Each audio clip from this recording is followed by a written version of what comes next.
धुरंधर movie की story start होती है 30 दिसंबर साल 1999 से। मूवी के इस पहले सीन के अंदर हम अजय सन्याल से मिलते हैं, जो कि इस टाइम पर इंडिया के इंटेलिजेंस ब्यूरो के डायरेक्टर होते हैं। एंड इस कैरेक्टर को मूवी के अंदर प्ले किया है एक्टर आर माधवन ने। असल में यहाँ पर हमें पता लगता है कि इस टाइम पर इंडिया से एक उड़ने वाली फ्लाइट जो कि अफगानिस्तान जा रही थी, वो जैसे अफगानिस्तान के कंधार एयरपोर्ट पर पहुंचती है, वैसे ही जैश ए मोहम्मद नाम का एक पाकिस्तानी टेररिस्ट ग्रुप इसे हाईजैक कर लेता है। और इस प्लेन के अंदर जितने भी इंडियन सिविलियंस होते हैं उन सबको हॉस्टेजेस बना लिया जाता है। एंड उनकी डिमांड होती है कि वो इंडियन सिविलियंस को तभी छोड़ेंगे जब इंडिया उनके साथी टेररिस्टों को रिलीज कर देगा, क्योंकि इससे कुछ टाइम पहले इंडिया ने कई सारे आतंकवादियों को पकड़ा होता है और ये हाईजैक बेसिकली उन सबको छुड़वाने के लिए होता है। अब यहाँ पर इंडिया के पास कोई ऑप्शन नहीं होता, इसीलिए इंडियन इंटेलिजेंस ब्यूरो के डायरेक्टर यानी कि अजय सन्याल, उस टाइम के रॉ चीफ, फॉरेन मिनिस्टर और इवन प्राइम मिनिस्टर सबके सब उनके आगे झुक जाते हैं और आतंकवादियों की सारी शर्तें मानकर सिविलियंस को छुड़ा लेते हैं। लेकिन दोस्तों, ये होने के लगभग 2 साल बाद यानी कि 13 दिसंबर 2001 को एक और बड़ी घटना होती है। इस दिन हम ये देखते हैं कि दिल्ली के पार्लियामेंट हाउस के बाहर एक एम्बेसडर कार में बैठकर 5 आतंकवादी आते हैं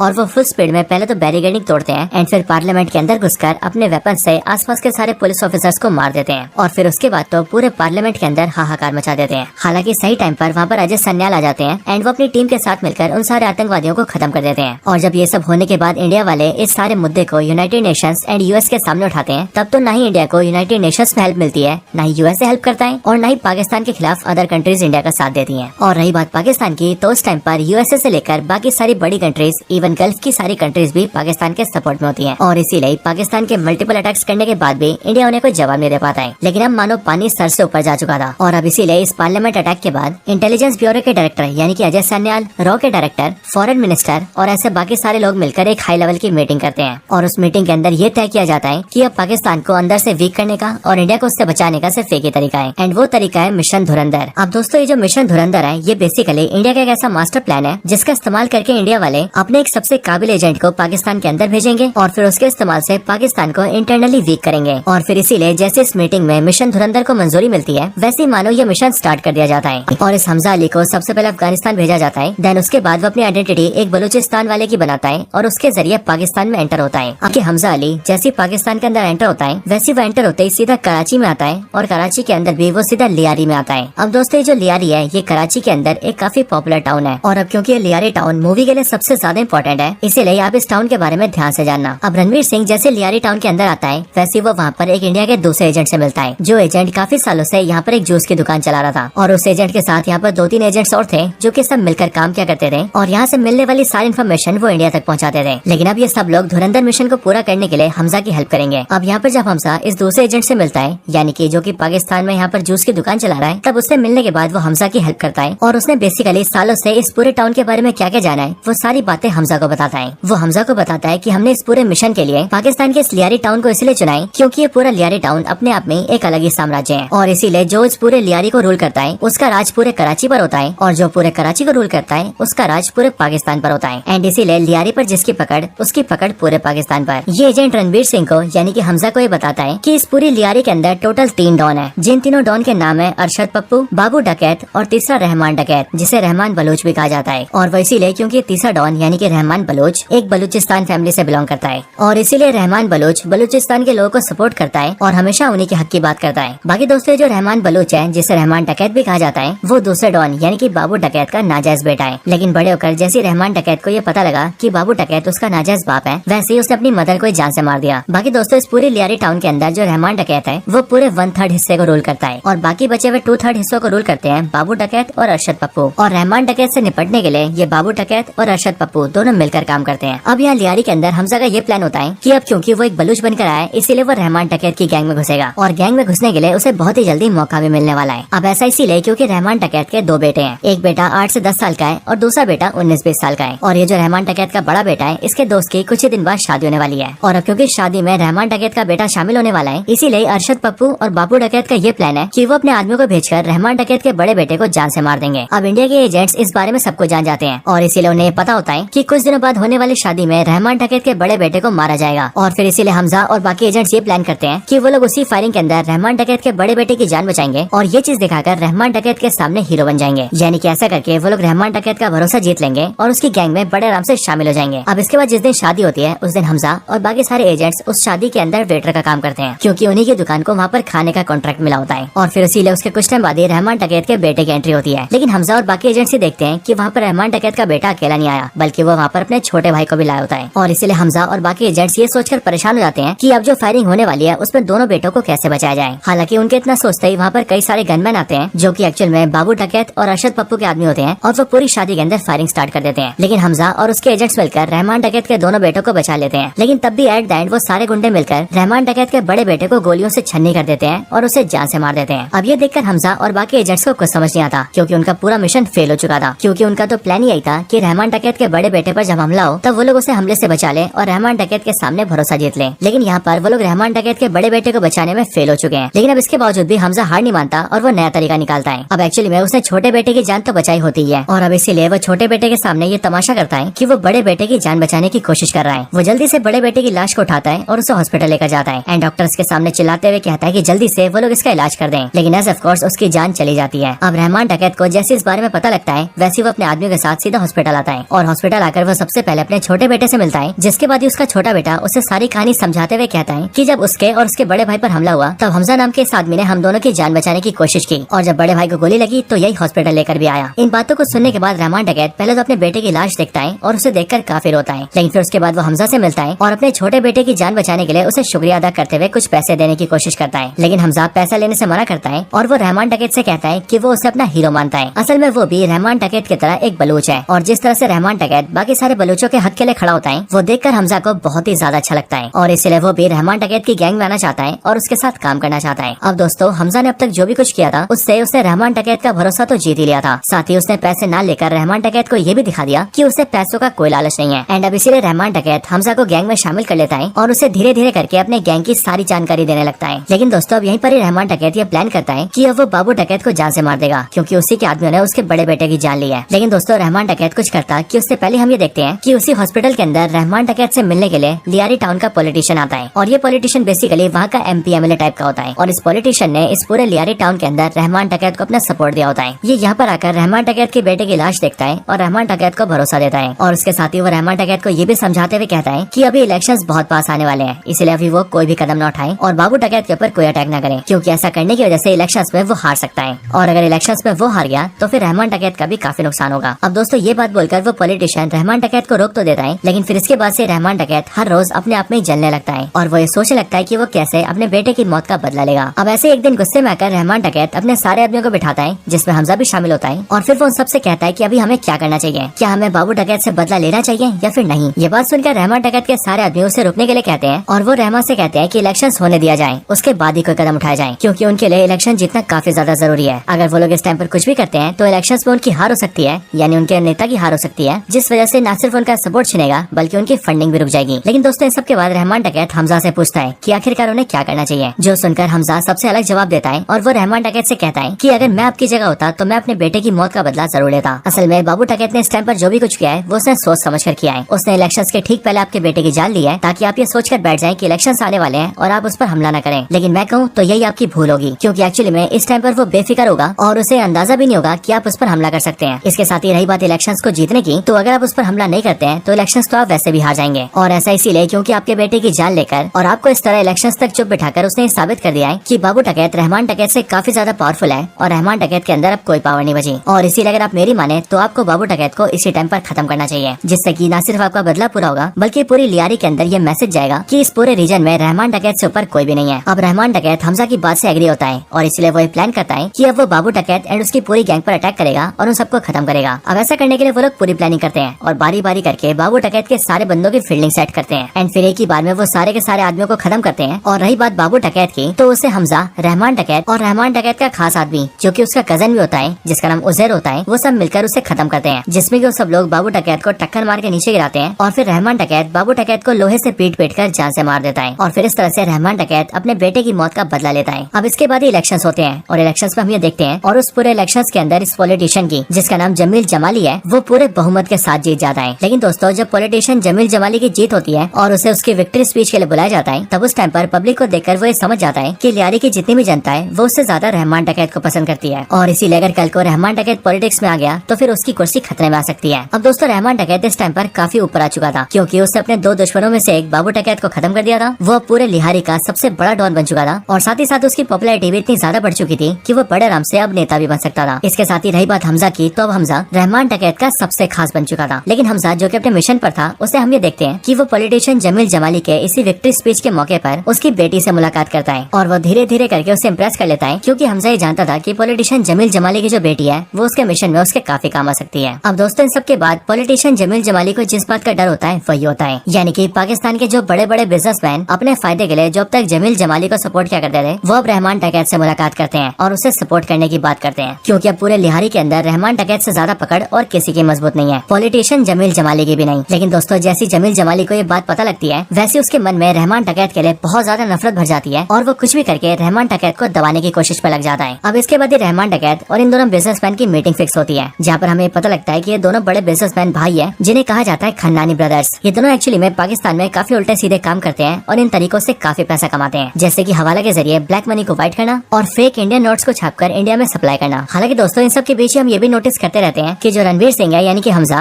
वो अपने बाकी सारे एजेंट्स के साथ मिलकर जो भी बड़ी जानकारी मिलती है उसे इंडिया भी पहुंचाता है, और अब तक उसे सबसे बड़ी जानकारी ये मिली होती है कि पाकिस्तान के दोनों बिजनेसमैन भाई यानी कि खन्नानी ब्रदर्स इंडिया के फेक 500 और 1000 के नोट्स को छापकर इंडिया में सप्लाई करते हैं और इंडिया की करेंसी को वीक करके इंडिया को नुकसान पहुंचाते हैं। हालांकि दोस्तों इसके बाद अगले सीन में हम ये देखते हैं कि रहमान डकैत हमजा, उजैर और अपने कुछ खास आदमियों के साथ मिलकर खन्नानी ब्रदर्स से मीटिंग करने आता है, जहाँ पर खन्नानी ब्रदर्स उसे मिलवाते हैं ISI के हेड से। ये एक्चुअली में ये ISI का मेजर इकबाल यहाँ पर रहमान डकैत से मीटिंग करता है, एंड वो उससे कहता है कि उसे रहमान डकैत से बहुत सारे वेपन्स चाहिए, लेकिन बात यह है कि उसे वो सारे वेपन्स चाहिए जो कि रशिया और अमेरिका बनाता है, क्योंकि एक्चुअली में उसका ये प्लान है कि वो रशियन और अमेरिकन मेड्स वेपन्स को लेगा, उन वेपन्स को अपने देश के टेररिस्ट ग्रुप्स को देगा और उन टेररिस्टों के जरिए इंडिया के अंदर टेरर को बढ़ावा देगा, जैसे कि सिविलियंस को मारना, बॉम्ब ब्लास्ट करना और इस तरह के बाकी सारे काम। अब दोस्तों इस मीटिंग में बैठे हुए सभी लोगों को ये पता होता है कि इस तरह के सारे रशियन और अमेरिकन मेड वेपन्स जो है वो उन सबको बलूचिस्तान से मिल सकते हैं, क्योंकि बलूचिस्तान के हेड के पास ये सारे वेपन्स का एक्सेस है। लेकिन दोस्तों अब क्योंकि ISI और बलूचिस्तान के रेबल्स के बीच हमेशा दुश्मनी रहती है और वाए दिन बलूच रेबल्स को मारते रहते हैं, इसलिए ISI डायरेक्टली उनसे डील नहीं कर सकता, और इसीलिए ISI का मेजर इकबाल ये चाहता है कि रहमान डकैत उनके लिए बलूच रेबल से डील करे और वो सारे वेपन्स लाकर उन्हें दे, बदले में वो जितना पैसा बोलेंगे वो उन्हें देने को राजी है। और दोस्तों रहमान डकैत भी इसीलिए क्योंकि रहमान डकैत खुद ही एक बलूच था, वो अपनी गैंग में बलूचों को रखता था और साथ ही साथ वो बलूच रेबल्स के लिए काफी काम करता था, एंड इसीलिए जितने भी बलूचिस्तान के बलूच रेबल्स हैं वो सभी रहमान डकैत को एक मसीहा की तरह देखते हैं और उसे काफी सम्मान करते हैं, जिस वजह से रहमान डकैत को वो लोग वेपन्स के लिए कभी मना नहीं करेंगे। अब रहमान डकैत इस डील को हाँ कर देता है, जिसके बाद रहमान डकैत अपने आदमियों के साथ मिलकर सीधा बलूचिस्तान जाता है और वहाँ पर बलूच रेबल्स के हेड से मिलता है और उनसे हथियारों के लिए डील कर लेता है, जिसके बाद वो बलूच रेबल्स का हेड भी उन्हें सारे हथियार सप्लाई कर देता है, जिसके बाद बहुत सारे अमेरिकन और रशियन मेड वेपन्स रहमान डकैत के पास आ जाते हैं, जिन्हें वो आगे चलकर सौंपने वाला है ISI के मेजर इकबाल को। हालांकि दोस्तों इसी बीच हम पॉलिटिशियन जमील जमाली से मिलते हैं, जो कि पूरी तरह से प्लान कर चुका था कि उसे रहमान डकैत को रास्ते से हटाना है, क्योंकि रहमान डकैत की बढ़ती पॉपुलैरिटी और पावर बहुत ही जल्दी उसे उसकी कुर्सी छीनने वाली है। अब ऐसा करने के लिए वो SP चौधरी को मिलने बुलाता है। हमें पता लगता है कि SP चौधरी असल में पुलिस में SP है, लेकिन 5 साल पहले जमील जमाली ने उसे सस्पेंड करवा दिया था, और वो भी इसीलिए क्योंकि बहुत ज्यादा ईमानदार था और ये अपने पूरे इलाके में गुंडागर्दी को खत्म करके रखता था। लेकिन अब क्योंकि जमील जमाली ये चाहता है कि उसके इलाके से रहमान डकैत मारा जाए और गुंडागर्दी खत्म हो जाए, इसीलिए वो SP चौधरी को अपने पास बुलाकर उससे कहता है कि वो उसकी पोस्टिंग फिर से लियारी में कर रहा है, ताकि वो रहमान डकैत को खत्म कर दे, यानी कि उसका एनकाउंटर करके ये दिखाए कि वो मारा गया। लेकिन दोस्तों SP चौधरी जमील जमाली से ऐसा करने से मना कर देता है, और वो इसीलिए क्योंकि वो जमील जमाली से कहता है कि लियारी के अंदर जितनी भी पुलिस है वो पूरी की पूरी पुलिस रहमान डकैत की जेब में है, इसीलिए अगर मैं रहमान डकैत को पकड़ने या उसका एनकाउंटर करने पुलिस वालों को लेकर भी जाऊंगा तो वो मेरी पुलिस से मुझे ठुकवा देगा, और इसीलिए मैं चाहता हूँ कि मुझे खुद की टीम दी जाए, जिस टीम के बंदे मैं खुद ही चुनूंगा। साथ ही साथ लियारी में मेरा खुफिया ऑफिस होगा जिसके बारे में किसी को पता नहीं होगा। अगर आप ये सब एग्री करते हैं तो मैं पोस्टिंग लेने के लिए हाँ बोलता हूँ। पॉलिटिशियन जमील जमाली SP चौधरी की शर्त मान जाता है और वो उसे उसकी स्पेशल टास्क फोर्स देता है, जिसकी हेल्प से SP चौधरी रहमान डकैत को पकड़ के उसका एनकाउंटर कर सकता है। अब दोस्तों इन सब के बीच ही हमजा और जमील जमाली की बेटी की लव स्टोरी चल रही होती है, और इसीलिए जब एक दिन वो दोनों साथ बैठे होते हैं तब उस टाइम पर ही हमजा SP चौधरी की फोटो देख रहा होता है, क्योंकि उसकी पोस्टिंग लियारी टाउन के अंदर फिर से कर दी गई है। लेकिन SP चौधरी की फोटो देखकर जमील जमाली की बेटी हमजा से कहती है कि वो इसको पहले से जानती है, क्योंकि ये आदमी उसके फादर से मिलने उसके घर अक्सर आता है। इस बात को सुनते हमजा समझ जाता है कि कुछ न कुछ तो गंडगोल चल रहा है, और इसीलिए वो जमील जमाली की बेटी से कहता है कि अगली बार वो जब भी आए तब वो उसके बारे में सारी बातें सुने और हो सके तो रिकॉर्ड भी कर ले, जो सुनकर जमील जमाली की बेटी हमजा को हाँ बोल देती है। बाकी दोस्तों कहानी में आगे हम ये देखते हैं कि रहमान डकैत ने बलूच रेबल से जो भी हथियार उठाए थे यानी कि जो भी रशियन और अमेरिकन मेड हथियार उठाए थे वो उन सबको ले जाकर ISI को देता है और ISI के मेजर इकबाल के हाथों में सौंपता है। इन हथियारों को लेकर मेजर इकबाल उन सबको ही बताता है कि असल में अब वो इन सारे हथियारों का इस्तेमाल इंडिया में करेगा और ऐसा करने के लिए वो काफी सारे आतंकवादियों को बुलाता है और उन सारे हथियारों को उन्हें सौंप देता है। जिसके बाद वो सबके सामने ही बताता है कि अब उनका ये प्लान है कि अब वो बहुत ही जल्द सीधा पानी के रास्ते हुए इंडिया में घुसेंगे और इंडिया में बहुत ही बड़े बड़े टेरर अटैक्स करेंगे, ऐसे अटैक्स जिससे इंडिया पूरी तरह से टूट जाएगा। अब इन सभी के बीच बैठकर जैसे हमजा ये सारी बातें सुनता है वैसी वो जल्दी से इंडिया के अंदर ये सारी खबरें भेज देता है। जिसके बाद इंडिया के इंटेलिजेंस वाले इन सारी बातों को जान तो जाते हैं, लेकिन अब हम उनकी लापरवाही कहें या फिर उनकी इनएफिशिएंसी, वो किसी भी टेरर अटैक को रोकने में नाकामयाबी रहते हैं। क्योंकि असल में दोस्तों इस टाइम पर मेजर इकबाल जिस टेरर अटैक को प्लान कर रहा था वो टेरर अटैक था साल 2008 में होने वाला 26/11। और जैसा कि हम सब जानते हैं कि इंडियन इंटेलिजेंस 26/11 के अटैक को रोकने में फेल हो गई थी। हालांकि दोस्तों इस टाइम पर हमजा अपना काम पूरा करता है और वो इंटेलिजेंस जल्दी से इंडिया भेज देता है और इंडिया की सारी इंटेलिजेंस टीम को ये बात तो बता ही देता है कि आने वाले टाइम में पाकिस्तान इंडिया में काफी बड़े बड़े टेरर अटैक्स करवाने वाला है। लेकिन दोस्तों इतने में हम लिहारी सिटी के अंदर ये देखते हैं कि पॉलिटिशियन जमील जमाली SP चौधरी के जरिए अपना काम करवाना स्टार्ट कर देता है और वो प्लान स्टार्ट कर देता है रहमान डकैत का एनकाउंटर करने का। ऐसा करने के लिए वो सबसे पहले रहमान डकैत के घर के अंदर जो नौकर होता है उसके जरिए रहमान डकैत के छोटे बेटे के खाने में कुछ उल्टा सीधा मिलवा देता है, जिसे खाकर रहमान डकैत के छोटे बेटे की हालत बहुत खराब हो जाती है और इसीलिए रहमान डकैत जल्दी जल्दी में अपनी वाइफ के साथ अपने बेटे को गाड़ी में लेता है और बहुत ही कम आदमियों के साथ सीधा हॉस्पिटल निकल जाता है और फिर इस तरह से वो SP चौधरी के ट्रैप में फंस जाता है। क्योंकि फिर रास्ते में SP चौधरी उसे पकड़ लेता है और वो उसे अरेस्ट करके अपनी गाड़ी में बैठा कर ले जाता है। अब जाहिर है यहाँ पर SP चौधरी का यही प्लान था कि वो दिखाएगा तो यही कि वो रहमान डकैत को अरेस्ट करके पुलिस थाने ले जा रहा है, लेकिन रास्ते में रहमान डकैत ने भागने की कोशिश की जिसके रिस्पॉन्स में उसने रहमान डकैत का एनकाउंटर कर दिया। लेकिन दोस्तों इसी बीच ये सारी खबर हमजा, उजैर और रहमान डकैत के बाकी साथियों को मिलती है। लेकिन खबर जानने के साथ ही हमजा को जमील जमाली की बेटी का फोन आता है जो कि उसे एक वीडियो भेजकर दिखाती है कि उसने अपने फादर और SP चौधरी की बातचीत को रिकॉर्ड कर लिया है। अब इस वीडियो रिकॉर्डिंग में हमजा ही देखता है कि पॉलिटिशियन जमील जमाली, SP चौधरी और अरशद पप्पू तीनों बैठकर मीटिंग कर रहे हैं और इस वीडियो के अंदर हमें साफ दिखता है कि पॉलिटिशियन जमील जमाली SP चौधरी से कहता है कि तुम रहमान डकैत को पकड़कर उसे एनकाउंटर में जान से मार दो। इस तरह से वो रास्ते से हट जाएगा। बाबू डकैत ऑलरेडी मर चुका है और फिर इसीलिए पूरा एरिया अरशद पप्पू का होगा, जिसके बाद से अरशद पप्पू जमील जमाली के हिसाब से काम करेगा और अब इसीलिए रहमान डकैत के मरने से इन तीनों का काम आसान हो जाएगा। जमील जमाली की कुर्सी बची रह जाएगी, अरशद पप्पू को पूरे लियारी का कंट्रोल मिल जाएगा और SP चौधरी जो कि रहमान डकैत को बहुत टाइम से निपटाना चाहता है वो उसे निपटा देगा। लेकिन दोस्तों हमजा को जैसी वीडियो मिलती है वैसी वो वीडियो देखने के बाद ही जमील जमाली की बेटी को अपने घर जाने के लिए कहता है और वो उसे अपने घर में बुला के उसका फोन बंद करवा देता है ताकि वो अपने फादर से कांटेक्ट न कर पाए। एंड देन इसके बाद ही हमजा जमील जमाली को वीडियो भेजता है और वो उससे कहता है कि वो उसके पूरे प्लान को जान चुका है। अगर उसने रहमान डकैत की डेथ को नहीं रुक पाया तो वो उसकी वीडियो वायरल कर देगा और न्यूज में डाल देगा, जिसके बाद उसकी रेपुटेशन गिर जाएगी और उसकी कुर्सी भी चली जाएगी। और अगर वो ऐसा नहीं चाहता तो वो रहमान डकैत की डेथ को रुकवा दे। अब ये सुनकर पॉलिटिशियन जमील जमाली काफी डर जाता है और इसीलिए वो SP चौधरी को फोन करके कहता है कि वो रहमान डकैत के एनकाउंटर को रोक दे। लेकिन SP चौधरी उसकी बात मानने से मना कर देता है एंड वो कहता है कि वो रहमान डकैत को मार कर ही रहेगा। ये बात सुनकर जमील जमाली जल्दी से बात हमजा को बताता है और फिर इसीलिए हमजा दूसरा तरीका लगाता है एंड वो जमील जमाली से कहता है कि वो उसे SP चौधरी का खुफिया ऑफिस बताए। क्योंकि दोस्तों जमील जमाली की बेटी के जरिए हमजा को उस ऑफिस के बारे में पता चल चुका था। वो जमील जमाली के मुंह से जल्दी से SP चौधरी के खुफिया ऑफिस का पता ढूंढता है और अपने सारे आदमियों को लेकर सीधा वहाँ पहुँचता है और वहाँ के सारे पुलिस ऑफिसर्स को बहुत बुरी तरह से मारता है एंड उन सब के ऊपर पेट्रोल डाल देता है। और फिर वो SP चौधरी को वीडियो कॉल करके बताता है कि अभी अगर उसने रहमान डकैत को नहीं छोड़ा तो फिर वो इस ऑफिस में मौजूद 40 से भी ज्यादा ऑफिसर्स को जान से मार देगा। अब अपने ऑफिसर्स को बचाने के लिए SP चौधरी रहमान डकैत को छोड़ देता है और वो रहमान डकैत को हमजा के हाथों में सौंप देता है। लेकिन दोस्तों अब इन सब के बाद वो दिन आता है जिस दिन इंडिया में 26/11 का अटैक हुआ था, यानी कि 26 नवंबर साल 2008। और इस दिन ISI वाले स्पेशली मेजर इकबाल इंडिया में अपने आतंकवादियों के जरिए इस अटैक को करवा देता है और वो टीवी पर इस पूरे अटैक को सबको दिखाता है। लेकिन दोस्तों जैसे 26/11 के टेरर अटैक को हमजा देखता है वैसे वो अंदर से बहुत ज्यादा टूट जाता है, क्योंकि उसने इस अटैक को रोकने के लिए सारी की सारी खबरें इंडिया तक पहुंचा दी थी। लेकिन तब भी वो देखता है कि इंडिया की इंटेलिजेंस इस अटैक को रोक नहीं पाई और उसके देश को इतना बड़ा नुकसान झेलना पड़ा और इसीलिए इस अटैक को देखकर हमजा भी अंदर से बहुत ज्यादा दुखी हो जाता है। लेकिन फिर इसके बाद वो इतने ज्यादा गुस्से में आता है कि अब वो ये ठान लेता है कि अब वो कुछ भी करके इन सबको खत्म करेगा और वो इस पूरी लियारी का कंट्रोल अपने हाथों में लेगा एंड पूरे पाकिस्तान को अपने घुटनों पर लाकर खड़ा करेगा। लेकिन जाहिर सी बात है दोस्तों हमजा ऐसा काम बल से नहीं बल्कि अकल से कर सकता है और अब इसीलिए वो सबसे पहले प्लान बनाता है रहमान डकैत को रास्ते से हटाने का एंड पूरी लियारी पर कंट्रोल करने का। अब ऐसा करने के लिए वो पॉलिटिशियन जमील जमाली से मिलता है एंड वो उससे कहता है कि मैं जानता हूँ कि तुम रहमान डकैत को रास्ते से हटाना चाहते हो और अब बात यह है कि इस काम में मैं तुम्हारा साथ दूंगा। हमजा जमील जमाली से कहता है कि तुम्हारी बेटी मुझसे प्यार करती है, इसलिए तुम मुझसे मेरी शादी करवा दो, जिसके बाद मैं तुम्हारा दामाद बन जाऊंगा और फिर तुम्हारा दामाद बनने के बाद हम लोग सब मिलकर रहमान डकैत को रास्ते से हटा देंगे और उसे जान से मार देंगे, जिसके बाद पूरी लियारी पर मेरा कंट्रोल होगा। और अब क्योंकि मैं तुम्हारा दामाद हूँ इसीलिए मेरे जरिए तुम्हारा कंट्रोल होगा, यानी कि अगर पावर आती भी है तो वो हमारे परिवार में आएगी, यानी कि तुम्हारे हाथ में। अब पॉलिटिशियन जमील जमाली को हमजा की बात ठीक लगती है और इसीलिए वो उससे अपनी बेटी की शादी करवाता है, उसे अपना दामाद बनाता है एंड फिर उसके और SP चौधरी के साथ मिलकर ये प्लान बनाता है कि अब वो सब लोग मिलकर रहमान डकैत को रास्ते से हटाएंगे। अब इस जिसके आगे चलकर ISI का मेजर इकबाल रहमान डकैत से और भी कई सारे वेपन्स मंगवाता है एंड इसीलिए वो लोग डिसाइड करते हैं कि वो लोग वेपन्स को बहुत ही जल्दी उन्हें सौंप देंगे। लेकिन अब जिस दिन उन्हें वेपन्स की डिलीवरी लेनी होती है उसी दिन रहमान डकैत को एक पानी के डैम का उद्घाटन करना होता है और इसीलिए वो उद्घाटन करने जाता है एंड उसी बीच डिलीवरी के लिए हमजा, उजैर और बाकी सारे साथियों को भेज देता है, जिस वजह से आज के दिन रहमान डकैत के साथ बहुत ही कम लोग रह जाते हैं और इसीलिए आज का ये दिन हमजा के लिए परफेक्ट होता है रहमान डकैत को मरवाने के लिए। और फिर इसीलिए वो SP चौधरी से बोलकर रहमान डकैत की पूरी फील्डिंग सेट करवा देता है और रहमान को गाड़ी में बिठाकर जंगल के रास्ते से सीधा सुनसान सड़क पर ले जाता है। अब एक ही दिन इतनी सारी अजीब चीजों को देखकर रहमान डकैत को डाउट हो जाता है और इसीलिए वो हमजा से गाड़ी रोकने के लिए कहता है एंड उसके बाकी साथियों को बुलाने के लिए कहता है, लेकिन हमजा उसकी बात नहीं मानता और वो गाड़ी कंटिन्यूसली चलाता है। जो चीज देखकर रहमान डकैत ये समझ जाता है कि वो उसे धोखा दे रहा है और हो ना हो वो उसे मरवाना चाहता है, जिस वजह से रहमान डकैत चलती गाड़ी में ही हमजा के ऊपर अटैक कर देता है। लेकिन तब भी हमजा किसी तरह से गाड़ी को आगे ले जाता है और गाड़ी को ठोक देता है एंड खुद गाड़ी से निकलकर भाग जाता है। जिसके बाद SP चौधरी एंड उसकी पूरी टास्क फोर्स की टीम वहाँ पर आती है और वो रहमान डकैत एंड उसके साथ के एक दो आदमियों पर अटैक कर देते हैं। लेकिन दोस्तों इस शूट आउट के होने के बाद भी रहमान डकैत जल्दी से भागते हुए जंगल में घुस जाता है और सीधा हमजा का पीछा करता है ताकि वो उसे मारकर अपना बदला ले सके। बाकी इतने में हम ये देखते हैं कि SP चौधरी की पूरी टीम मिलकर रहमान डकैत के साथियों को जान से मार देती है और फिर इसीलिए SP चौधरी भी रहमान डकैत के पीछे जाता है, यानी कि सबसे आगे आगे हमजा, उसके पीछे रहमान डकैत और रहमान डकैत के पीछे SP चौधरी। जिसके बाद जंगल में हम ये देखते हैं कि SP चौधरी और रहमान डकैत की भिड़ंत होती है और इस भिड़ंत के बीच ही हमजा वहाँ पर आता है, जिसके बाद ही वो दोनों मिलकर रहमान डकैत पर भारी पड़ते हैं और at the end SP Chaudhary Rahman डकैत के गले में गोली मारता है। और फिर यहीं पर ही हमें ये भी पता लगता है कि SP चौधरी ने रहमान डकैत की सर के बजाय उसके गले पर वो भी साइड में गोली क्यों मारी। इसी टाइम पर एक फ्लैशबैक आता है, जिस फ्लैशबैक में हम ये देखते हैं कि प्लानिंग के टाइम पर ही हमजा ने SP चौधरी से कहा था कि जब वो लोग रहमान डकैत को पकड़ लेंगे और उसे मारने वाले होंगे तब SP चौधरी को उसे गोली तो मारनी है, लेकिन मेक श्योर ये करना है कि गोली लगने के बाद भी रहमान डकैत आधे घंटे तक जिंदा रहे। और दोस्तों वो किस लिए, वो हमें आगे पता लगता है। एक्चुअली में जैसी रहमान डकैत के गले में गोली लगती है वैसे हमजा अपना प्लान स्टार्ट करता है और वो रहमान डकैत को अपने कंधे पर डालता है और रास्ते में एक रिक्शा को रुकवाकर सीधा हॉस्पिटल जाता है और वो रिक्शा वाले के सामने ऐसा दिखाता है कि रहमान डकैत को SP चौधरी ने गोली मारी है और वो यानी कि हमजा उसकी जान बचाने की कोशिश कर रहा है। साथ ही साथ वो रास्ते में उजैर को भी फोन कर देता है और वो सारे साथियों को भी यही कहानी सुनाता है कि SP चौधरी ने भाई को गोली मार दी है और मैं उन्हें हॉस्पिटल लेकर जा रहा हूँ। इसके बाद वो उसे हॉस्पिटल लेकर पहुँचता है, लेकिन एज ऑफ कोर्स हॉस्पिटल पहुँचते पहुँचते